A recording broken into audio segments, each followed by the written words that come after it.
Deməli mən bugün popcorn aparatında necə qardalı partlatmaq olur onu göstərdim sizlərə. İlk öncə müəyyən qədər popcorn götürürük.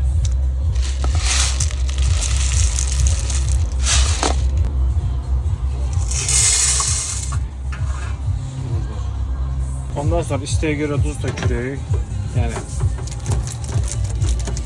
mən təxmini bilirəm. Yəni bir stəkan nə qədər duz getdiyini. Arxasıca yağ tökürük. Yine təxmini. Ondan sonra bu işıqdır.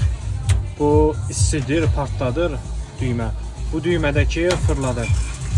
Bastınız bunu belə koyursunuz istop. Müəyyən vaxt sonra patlamağa başlayacaq. Yavaş-yavaş patlamağa başlayır. Oy.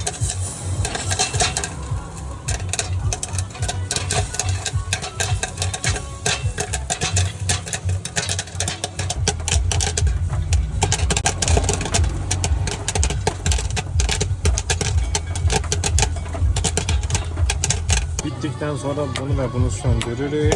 Bu qalır. Bu hem ışığı verir buradan, hem de ki bu alttaki istiliği var. İstiliği yaradır yani.